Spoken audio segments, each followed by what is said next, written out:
എല്ലാ സജ്ജനങ്ങൾക്കും സാദര നമസ്കാരം.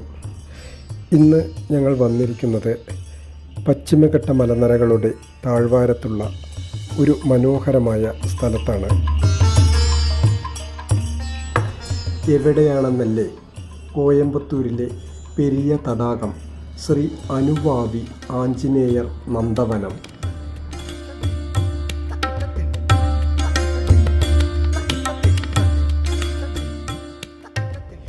ഈ മലനിരകളുടെയും മനോഹരമായ പൂന്തോട്ടത്തിനും നടുവിൽ 37 അടി ഉയരമുള്ള ആഞ്ജനേയ സ്വാമിയുടെ ഗംഭീരമായ പ്രതിമ സ്ഥാപിച്ചിരിക്കുന്നത് വളരെ ശ്രദ്ധേയമാണ്.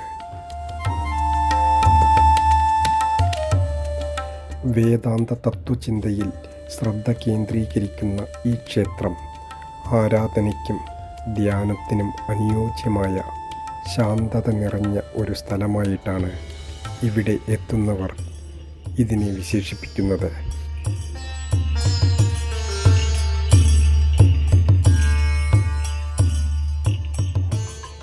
അതുപോലെ തന്നെ ഹനുമാൻ സ്വാമിയുടെ വലതുവശത്തായി സീതാസമേത രാമലക്ഷ്മണ സന്നിധിയും ഇടതുവശത്തായി നവഗ്രഹങ്ങളുടെ സന്നിധിയും കാണാൻ കഴിയും.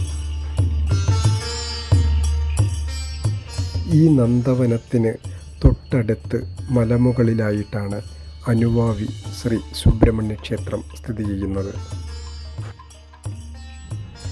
എല്ലാവർക്കും ഹനുമാൻ സ്വാമിയുടെ അനുഗ്രഹം എന്നും ഉണ്ടാവട്ടെ. ഹരേ രാമ ഹരേ രാമ, രാമ രാമ ഹരേ ഹരേ, ഹരേ കൃഷ്ണ കൃഷ്ണ കൃഷ്ണ ഹരേ ഹരേ.